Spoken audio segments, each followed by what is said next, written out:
Okay, we are live. I'm just going to give people a chance to connect. Welcome to those just joining.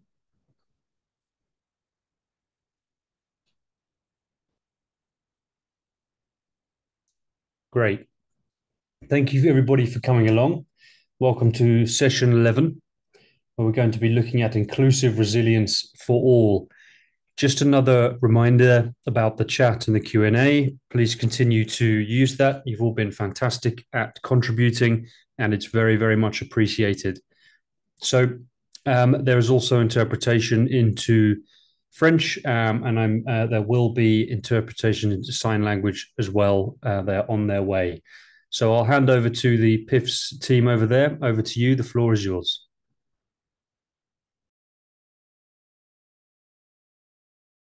Thank you. Good afternoon, everyone, and welcome to session 11 on inclusive resilience for all. And we welcome all the participants who are joining online and also the participants who are here with us in the room. Our speakers this afternoon we have 4 speakers, but 2 of them have sent in the video presentations, and each speaker represents an impairment group, which is what's exciting for our panel this afternoon. The session objectives, we hope that this session will share on the challenges that persons with disabilities face as part of resilience efforts, as well as to use this platform to advocate on the needs of on the need for disability inclusion to partners, stakeholders, and decision makers to allow for a more inclusive, resilient, and a safe disaster preparedness and response practices. So when natural disasters hit any country, there is widespread damages, as we all know, to livelihood, to public services, and also damage to infrastructure, etc., etc. While it may be difficult for you, persons with disabilities are faced the hardest due to the many challenges faced, from limited access to warnings, reluctancy to evacuate, and accessibility to the evacuation center, to name a few.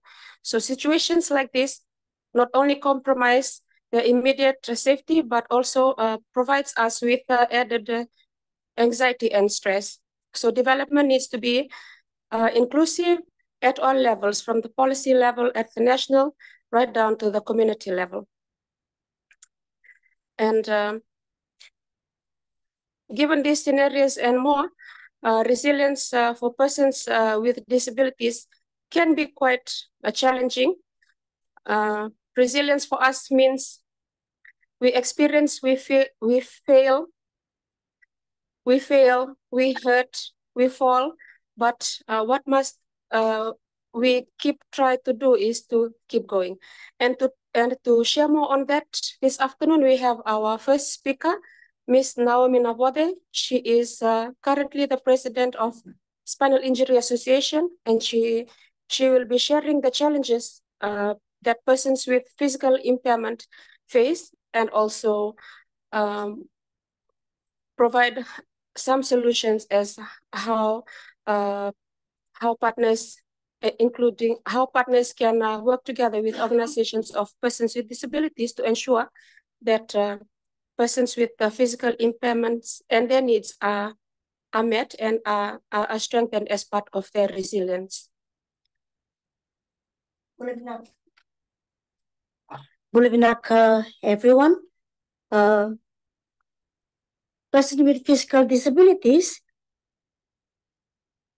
are diverse groups of people. We know that persons with physical disabilities are those who use wheelchairs for mobility, those who use walkers, crutches, or other type of assistive devices, such as prosthetic limb. For a person with physical disabilities, one of the challenges that we get to experience is accessibility issues in evacuation centers.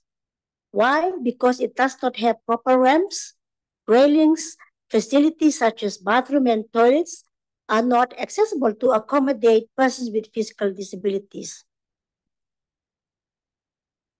Some of these evacuation centers or shelters are not designed to accommodate persons with physical disabilities because the designs or those centers are probably designed in a way that are probably old. So even today's evacuation centers that are designed, or most of the evacuation centers are used are community halls in villages, schools, church halls, and again, they are not accessible to persons with physical disabilities because of the overall facilities in terms of mobility-wise of movement. For women with disabilities, for example, it exacerbates their vulnerabilities because one of being the intersectionality of one of being a woman and their gender identity, and second, because of the physical impairment that they have. So in terms of those evacuation centers, they are not accessible for women with disabilities. There is a high risk to gender-based violence. For example, the wash facilities in those evacuation centers are probably not designed to accommodate women with physical disabilities that guarantee their safety from abuse, exploitation with or in the evacuation centers. Sometimes in terms of access to those services within emergency situations are limited to overall to all person with physical disabilities because of those services are not provided.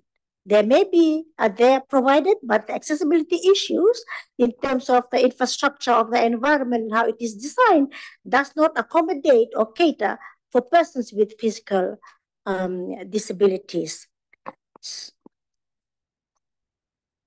One of the challenges as well is transportation issues in terms of disaster where they need to evacuate from point A to point B to the nearest evacuation centers. One of the issues is that the barrier to accessible transportations. I know that probably in the region we don't have facilities such as accessible transportation to be able to accommodate a person with physical disability, especially for those who use wheelchairs for mobility. So that is the biggest barrier and challenges for persons with physical disabilities as well. So because of the issues of lack of accessibility in those evacuation centers, they would prefer to stay at their own home, despite the challenges and barriers they experience. For me, as a woman with physical disabilities confined to the wheelchair, I'd rather be at home because of my safety rather than going to a place that is not accessible for me because of my priority or my concern would be my safety. Are there proper lighting? Are there proper ramps? Are there proper facilities to be able to accommodate someone like me who uses a wheelchair for mobility? So those are the biggest challenges that persons with physical disabilities experience when it comes to all types of natural disasters.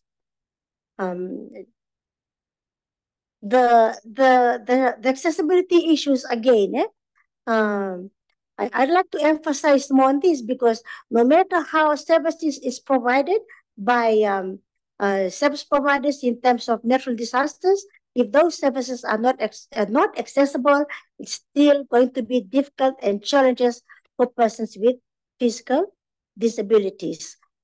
Sometimes, for example, in terms of the distribution centers, locations, access to water, food in times of relief after disaster, the distance, it's going to be difficult for persons with disabilities to access those services.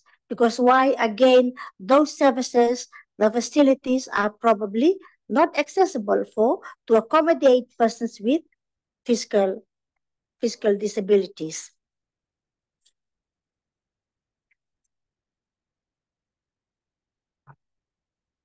I believe the solutions is moving forward is that how do we ensure that those facilities are accessible for persons with physical disabilities? We need to be proactive as development partners, donors, agency, as government.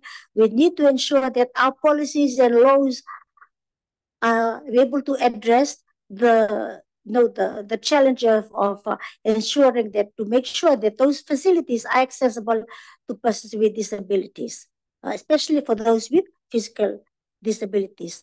And I'd like to bring back here the precondition for one of the preconditions for inclusion is accessibility. Again, we need to ensure that accessibility is crucial when it comes to infrastructures in terms of transportations, evacuation centers, make sure to ensure that in place the accessibility component of universal designs. We know that universal designs is very much encouraged and promoted today's across, not only in the region but at the international level. The universal design not only accommodate persons with physical disabilities but all wider communities. If we were to cooperate universal designs, it will also ensure that persons with physical disabilities are able to move independently either in time of disaster or not. The usable of services, if we introduce making modifications or retrofit those evacuation centers or shelters or community halls in villages, that will ensure this and guarantee the safety and independence of person with physical disabilities, especially for women with disabilities. It will ensure their safety and integrity from all forms of violence or exploitation when they are being accommodated at either those evacuation centers. I believe in terms of implementing the precondition for inclusions on accessibilities, this will create a resilient and inclusive society that values and accommodates not only persons with physical disabilities, but the wider community as well as all persons with disabilities. And there is a need for every individuals, every partners, government, and stakeholders in the room to ensure that the precondition for inclusion for accessibility is incorporated into all our policies and legislations and laws that will guarantee the safety of all persons with physical disabilities. Thank you for listening.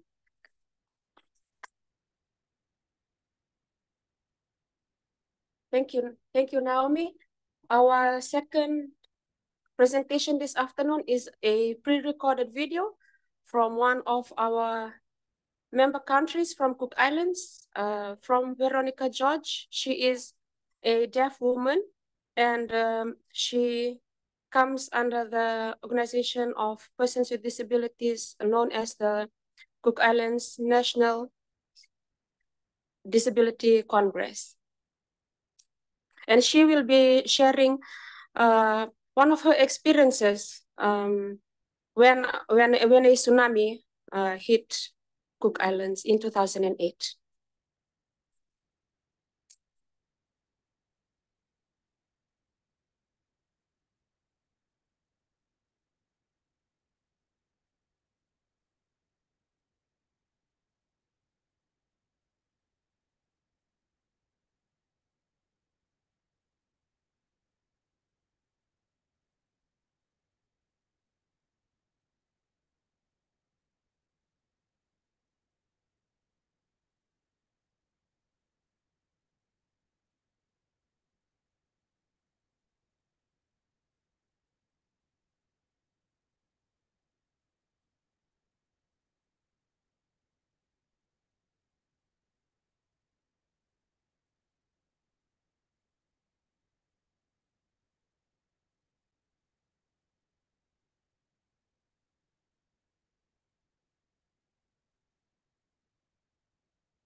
President developed sleep.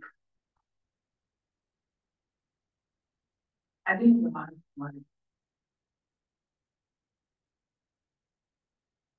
He was out last week. He didn't come out.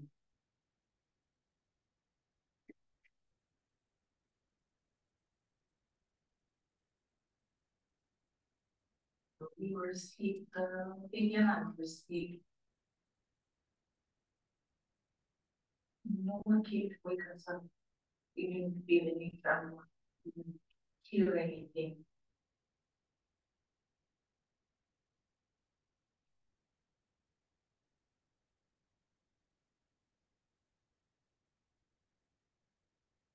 Did you know what my husband after he was doing alcohol?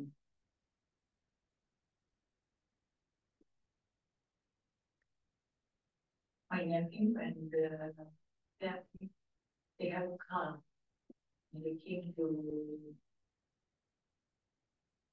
they were worried about them.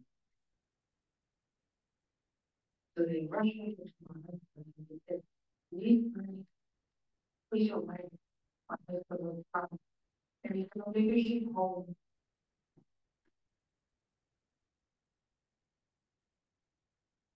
And they said, there's a tsunami coming, there's a siren home. Please bring them, go and call her for the chief day to quick check on her. My husband was drunk and he said, you guys will get her. He was drunk, but then he got together they came home. They were rushed home, they were fast asleep. I gave him money. They opened the door, they rushed to the house. I couldn't hear them, I didn't see them. They looked around, they came into the house looking out. What? My husband was saying, you got to wake up. You have to wake up, please wake up. We need to go to find the ground. But wait a funny name. We shocked. We shocked and I was scared.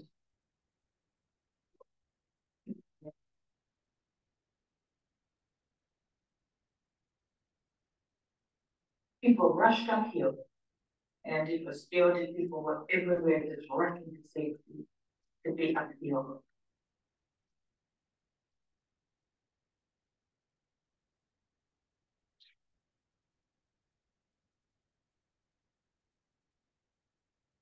They had set up information for nobody to leave, for everyone to be in their seat because no one to venture out into the time. And they offered support and help for people with disabilities that were come on the field as well.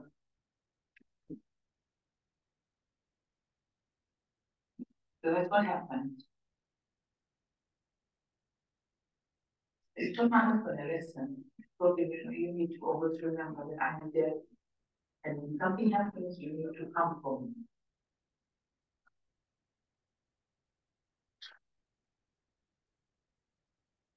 So now I'm separated from my husband.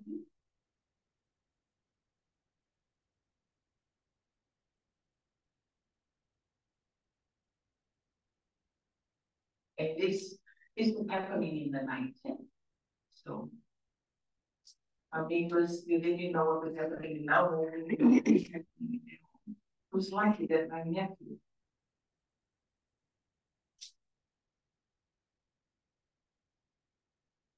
nephew heard the siren and he went and called on everyone else. And they went for my husband, because they met my husband. They went for my husband and asked for me, and I wasn't there.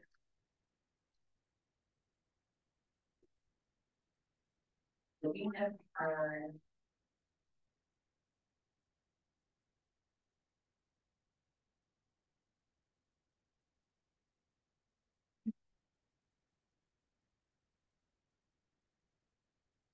we have captioned news. We have captions on the news. TV news isn't it?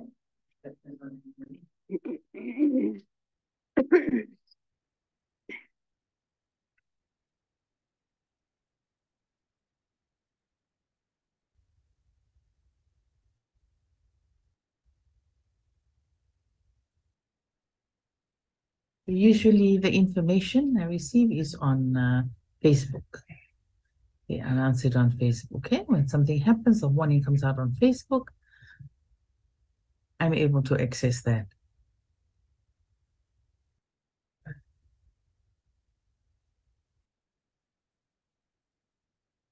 Other than that, I'm dependent on people to call me,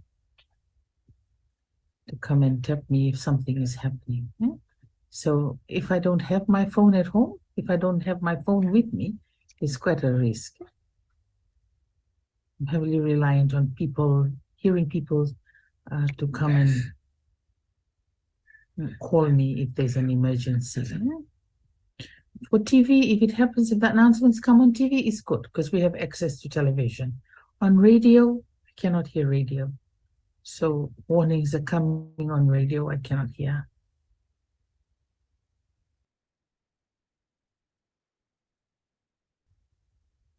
Yes, or written, anything in written, text message form, things that are written, I can read. So usually I'm dependent on my family. My family members can hear things through the radio and they write on paper to me.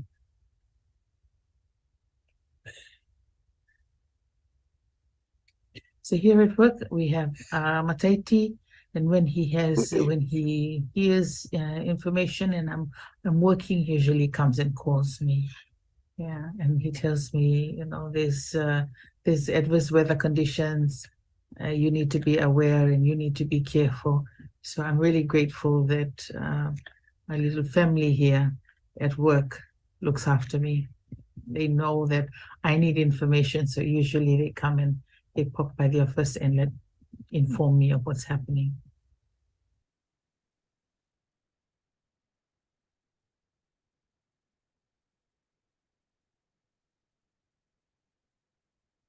Thank you, ladies and gentlemen. That was a presentation from Veronica from Cook Islands, and she was sharing on the challenges that many deaf people in the Pacific face because of the inaccessibility to early warning information and systems. And to our third speaker, we have Sarah Osborne. She is the office manager of the Psychiatric Survivors Association, and she will be sharing with us the challenges in accessing the existing support systems and referral systems by persons with psychosocial disabilities, and that can be which at times can be discriminative in terms of DRR. Thank you, Rudy. Bulavinaka, everyone. So I'm here representing the Psychiatric Survivors Association, an organization that exists for and is led by people with psychosocial disability. I identify as a woman with psychosocial disability, and this is my 10th year working for the organization. So today I'd like to shed light on the challenges, way forwards on how we could improve the lives of persons with psychosocial disability. Often persons with psychosocial disability face a lot of stigma.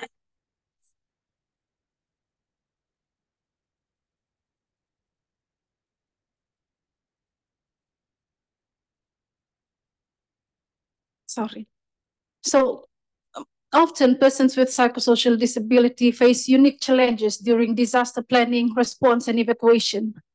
The experiences of this individual are frequently sidelined, which result in death, and sometimes they become victims of abuse in evacuation centers. And also it poses a significant threat to their safety and well-being during these times of crisis. How long will we leave persons with psychosocial disability behind? Why haven't we prioritized their inclusion and well-being in our disaster planning and response efforts? Today, I have 4 points to discuss on the challenges: stigmatization and discrimination, the most pressing issues. They often face exclusion, ridicule, or mistreatment during disaster planning and evacuation processes, leading to feelings of isolation and anxiety. They are always left behind in our communities, not involved even to the simple things like awareness sessions due to the stigma that is associated. And because Fiji and the Pacific still see psychosocial disability from the health perspective, hence the reason why there's a lot of attitudinal barriers. We fail to recognize their legal capacity. We fail to understand, that they know, they feel, and they can hear. Communication barriers. Not only people who are deaf have communications barriers, people with psychosocial disability also may have difficulty understanding or responding to instructions. The psychosocial disability is the general term, and then you have the specific diagnosis, which determines the level of severity. Therefore, the support differs for all of them. I can respond, I can follow instructions like this, but then I have other colleagues who are persons with psychosocial disability who may need extra support to understand what is happening. And also this communication gap can result in delayed or ineffective evacuation efforts, putting their lives at risk. I have a story to share with us this afternoon. In 2016, if I'm correct, TC Winston struck our island.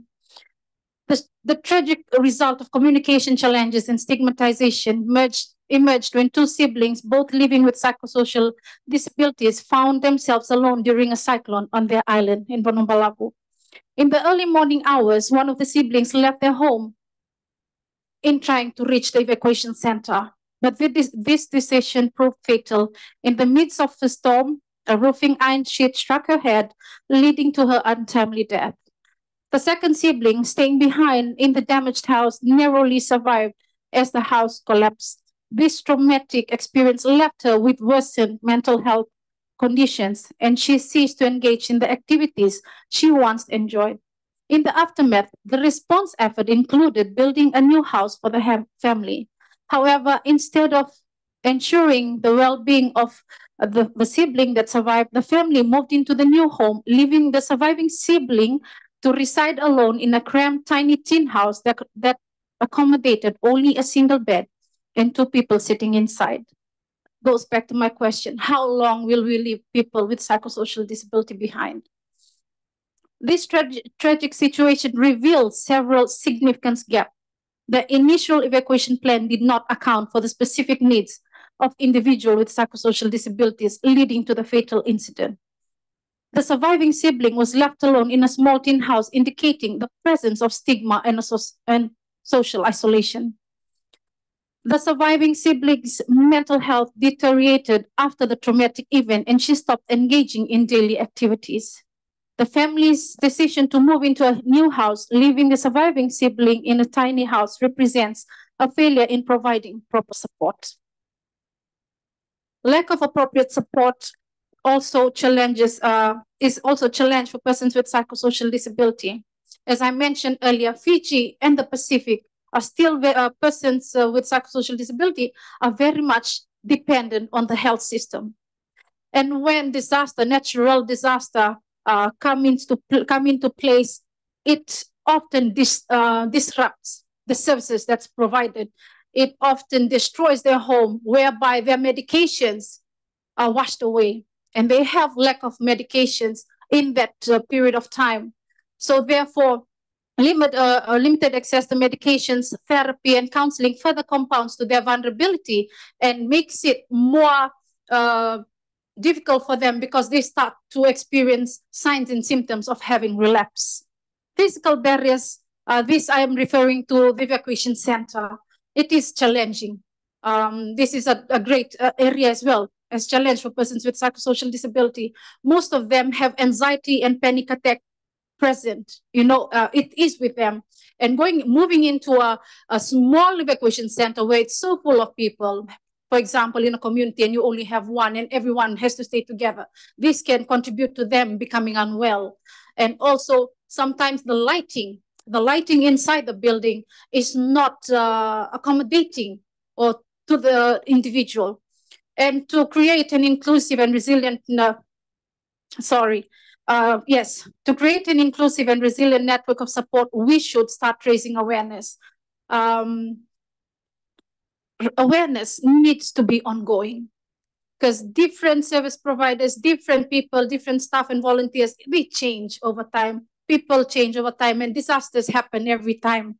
So raising awareness, not only to service providers, but to communities, families, and providing training to first responders is very crucial. And that can be only done by organizations like organizations for persons with psychosocial disability.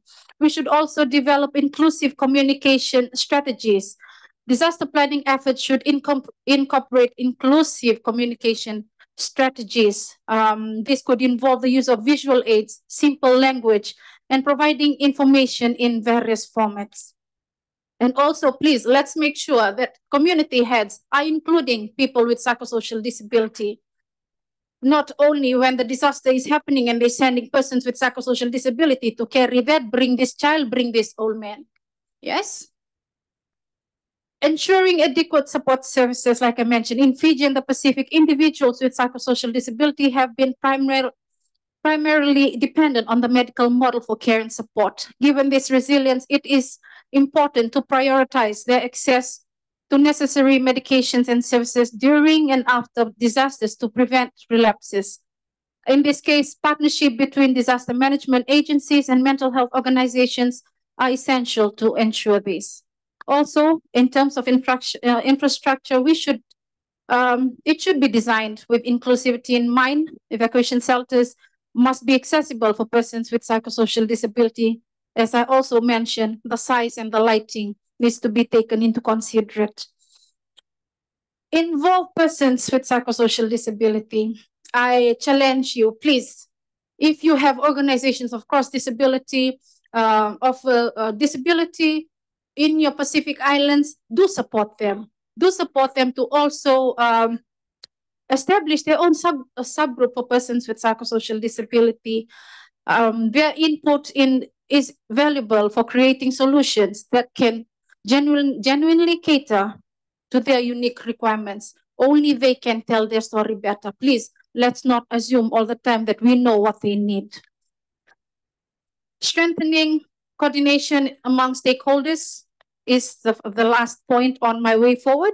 Effective collaborations among governmental agencies, non-governmental organizations, and community group is key to building a resilient network of support. Regular coordination, planning, and training exercises can help ensure a well-structured and responsive disaster management system. In conclusion, persons with psychosocial disability often find themselves on the fringes of disaster planning and response efforts, leaving them extremely vulnerable during crisis. To address these challenges, it is crucial to combat stigma, improve communication, provide adequate support services, adapt infrastructure, involve those affected, and strengthen coordinations among stakeholders. By taking these steps, we can build a more inclusive and resilient network of support and referral mechanism that will safeguard the well-being and resilience of individuals with psychosocial disabilities during disasters. It is our moral and societal duty to ensure that no one is left behind during times of adversity. Naka.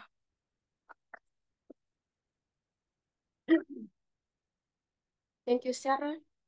Now we will move on to our last speaker. She is Anna Lumoni from an organization of persons with disabilities in Tonga called LATA. And she will be presenting on a video, pre-recorded video presentation.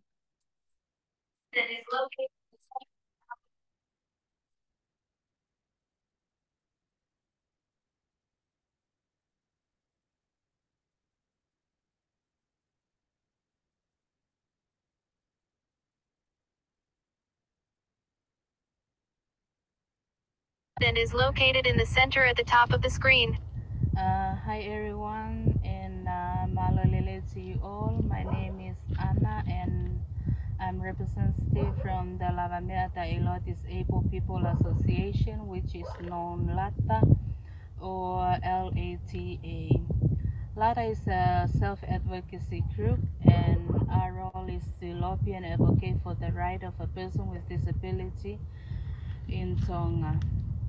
not only that, we are currently doing an awareness program to the climate change and natural disaster in the community, and also we do a capacity building just to strengthening the capacity of our members. And so we work very closely with the National Emergency Management Office and also the Climate Change Division, and lobby to develop the National Disability Inclusive Policy for the natural disaster and the climate change also. But anyways, coming up to myself, I'm a disaster resource team leader, and as well as a member of disaster steering committee of the organizations for persons with disability in Tonga. And not only that,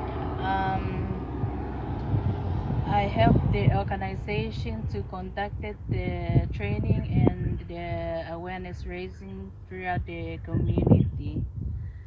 But while I was working with the organizations, we realized that the impact or a right of women and girls with disability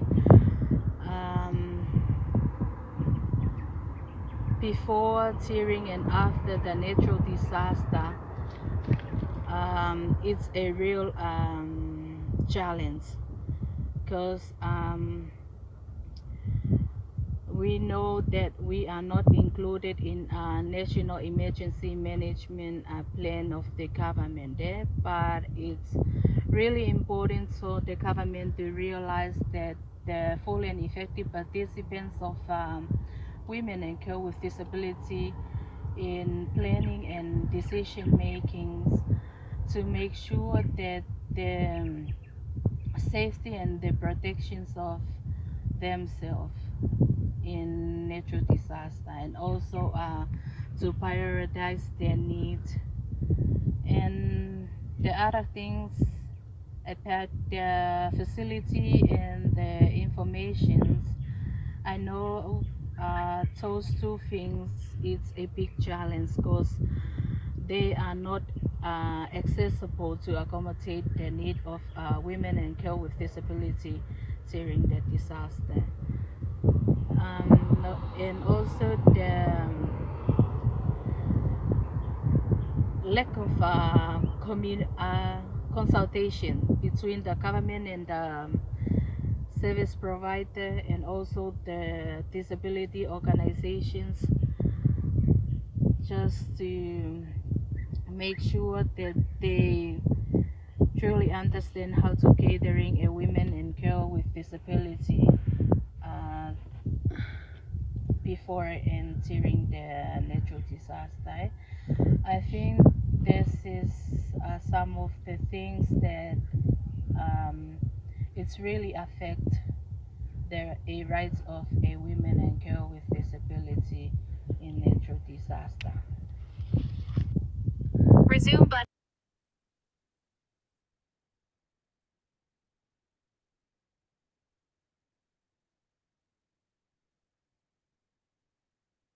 Thank you. Thank you, everyone. And that is our fourth and final speaker for our session this afternoon.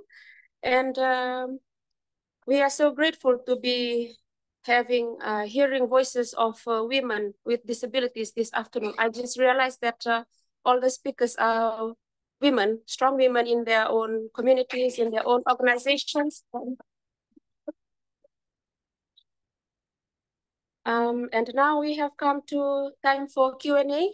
For those of you who are online, if you have any question or any comment or any feedback or anything that you would like to ask from our, unfortunately, we have only 2 speakers present here this afternoon. So if you would like to direct any comment or questions to them.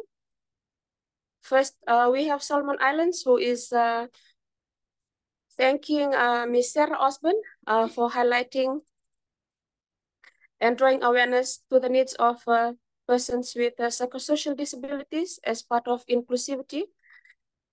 And Solomon Islands says, well done.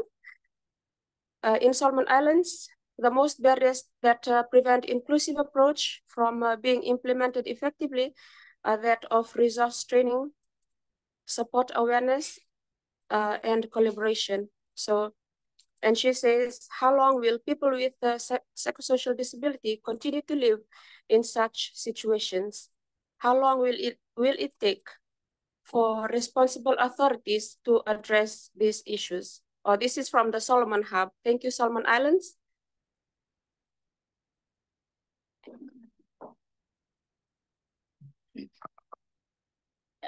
Thank you, Rudy. We have got another question from Vanuatu Hub. This question is actually for the Cook Islands. What are some of the challenges that they face in doing their work in the team? If any of the panel members can respond.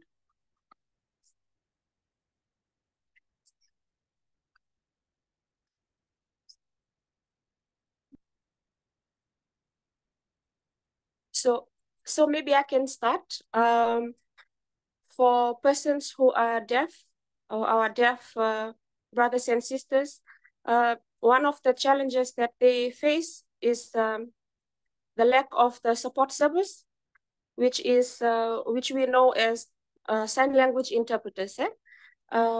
Sometimes when they are called, or when they are called to attend meetings at the community level, even, or also at work. So when they are called for meetings and the sign language interpreter is not present, that is a big barrier for them, because they are not able to communicate to the hearing people what the information they are trying to share, and they are not able to hear or they are not able to understand what the hearing people are saying in the room.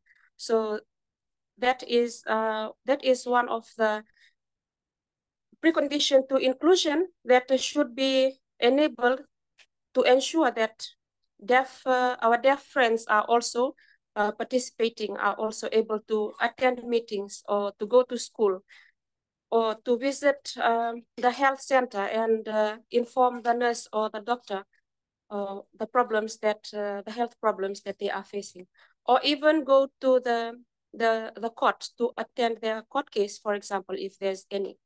So the absence of the support service provided by the sign language interpreters is one of the challenges that they face. And maybe if any of my two colleagues would like to add. Okay. Any questions? Any other questions online?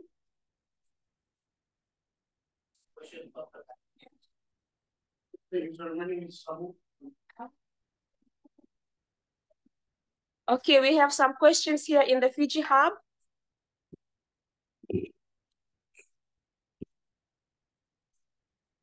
Bola, my name is Samu.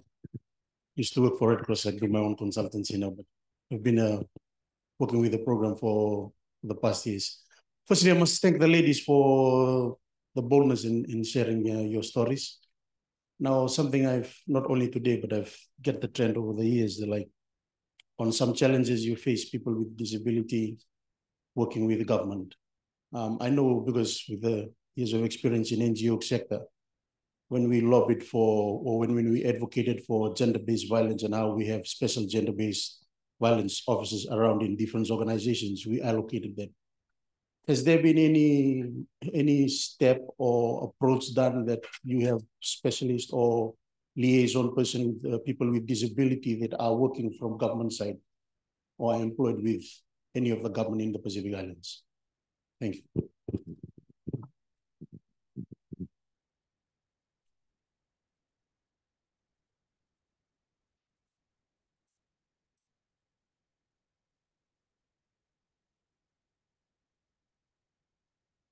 Thank you for your questions. I believe one of the challenges that not only in Fiji, in the Pacific is that persons with disabilities are being employed in the public sector. For example, it's probably because of the employer probably does not have policies or laws in place to guarantee the employment of persons with disabilities. So one of the biggest challenges is discrimination based on the ground of their disability. A person with disabilities may have the skills, the qualification, the experience to perform the work, but the discrimination is the biggest challenge for persons with disabilities to be given the opportunity to be employed in the public sector. The second challenges, which could go back to the accessibility component, is that probably the work environment is not accessible for persons with disabilities in respective of their impairment, not only looking at the accessibility of the built environment in terms of the infrastructure, having proper facilities that is accessible, such as ramps, whereas probably not having for someone who is well qualified as a person who's probably visually impairment, but the employer within the public sector probably does not have the provision of providing certain assistive devices, for example, JOS or programs that is being designed to allow a person who is totally blind or visually impairment to perform their work in terms of productivity wise. In the case of Fiji, for example, I'm going to share an example. Fiji, we have the employment relation bill or act. It says there at least 2% of person with disabilities as to within the employment sector, but it's not only in the public sector but as well as across. Except for NGOs, we do see persons with disabilities working in a couple of NGO sectors. Probably, that is the biggest challenge that we have. Discrimination, accessibility issues. That is why it's probably the challenges for persons with disabilities to be employed in the public sector. But I believe there are a way forward to address that. Going back and reviewing any laws and policies in place, not only in Fiji but across the region, to ensure that persons with disabilities can also deliver. We don't look at their disabilities, but we look at the abilities, the skills, the experience that they can bring to the table in terms of employment opportunities. Thank you. Thank you, Naomi. We have an online question from Benjamin. I think this question is directed to Sarah. Benjamin is asking, can you elaborate more on psychosocial disability? Thank you. Thank you. So psychosocial disability, in another term, is mental illness, people who are diagnosed with mental illness. But if you look at the Convention on Rights of Persons with Disability, the definition of disability, it involves a long-term mental. But we prefer to use the term psychosocial disability because no one is born with a mental illness. You may be born having a high risk if you have parents who had been exposed to drugs, for example, but no one is born with a mental illness. We prefer to use the term psychosocial disability because it has very little less stigma associated to it, rather than being called, or me introducing, I'm a woman with mental illness, and everybody's mindset will just turn and, oh, she's psycho, she's mad. And then therefore you'll start removing you will not recognize my legal capacity. So psychosocial disability, because it is caused by social issues. It is caused by social issues. Thank you. I hope I've answered the question.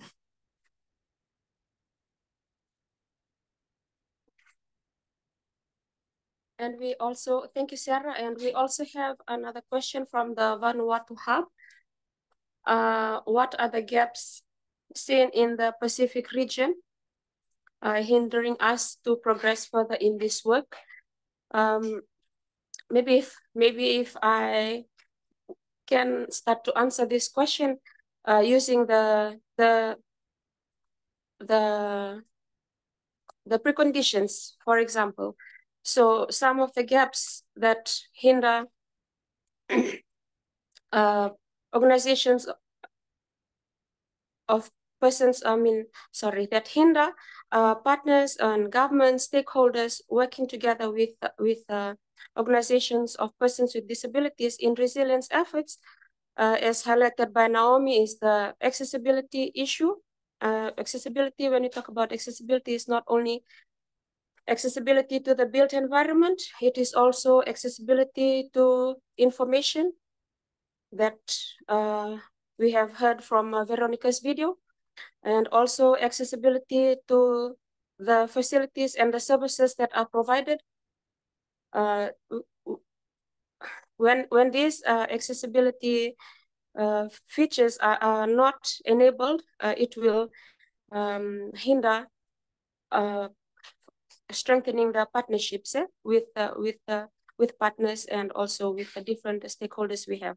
And also another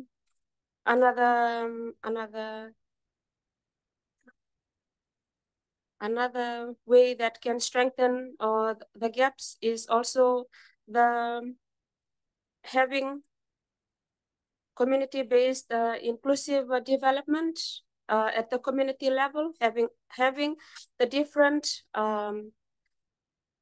services taken down to the community level, and also including persons with disabilities during planning or implementing or monitoring processes of towards disaster. And also another issue that can help us to bridge this gap is the presence of support services, not only for the deaf, as in sign language interpreters. We also have support persons for people with psychosocial disabilities, and also we have personal assistance for those who have a physical impairment or those who have high support needs. So the presence of these support services to people with disabilities when they are to enable them to participate effectively and meaningfully in the society. And also we have the presence of assistive devices that people with disabilities use, white canes or wheelchairs, walkers, hearing aids for the deaf, information boards. So these are some of the things that will help to support the full and effective participation of persons with disabilities in the different spaces that we work with in programming. Do we have any more questions online or from the floor?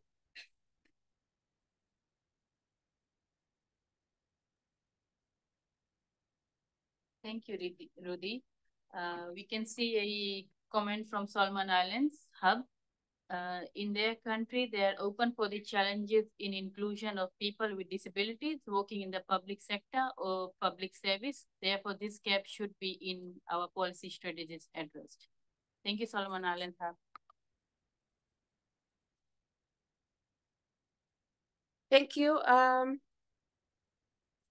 Any questions from the Fiji Hub, those who are present here in the room? Before we wrap up?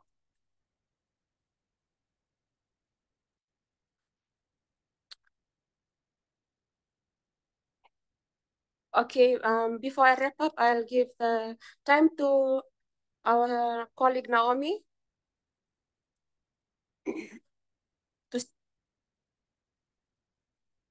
Just to add on to my colleague Ruth in terms of gap, I think one of the gap in the region is the lack of disaggregated data in terms of the disaster response.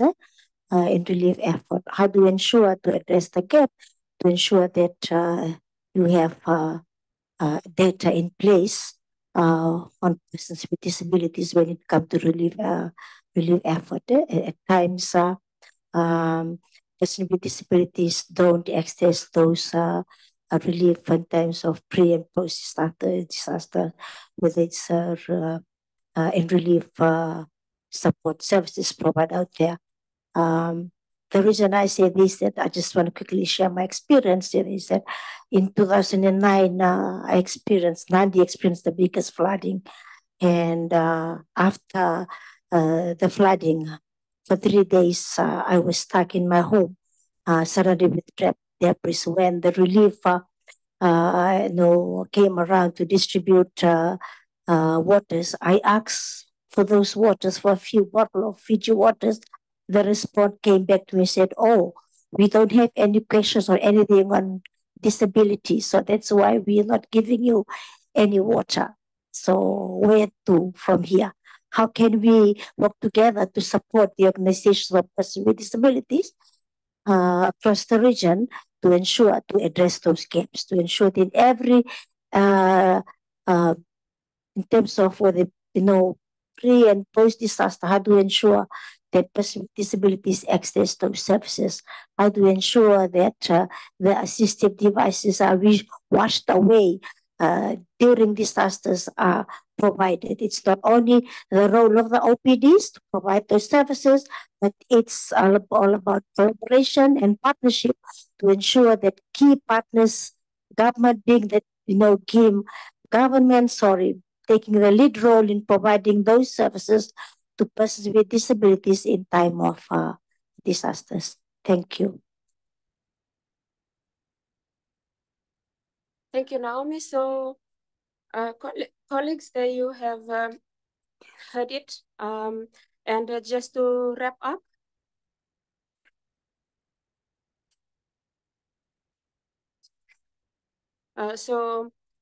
we have heard the issues that have been shared with us by the women in our panel this afternoon. And there's a need to create community-based services, inclusive services for all persons with disabilities, for everyone who lives in the community as a foundation for development. And this will also eliminate the social barriers that at times can hinder the full participation of persons with disabilities. And without these necessary support services and mechanisms, infrastructure, and information, inclusive information in place, all persons with disabilities will not be able to enjoy and fully participate in society and live independently. And I would like to close with this quote: "Like tiny seeds with potent powder to push through tough ground and become mighty trees, organizations of persons with disabilities and persons and their membership hold innate reserves of unimaginable strength. They too can be resilient if provided the right support mechanisms at the right time." Thank you very much for listening.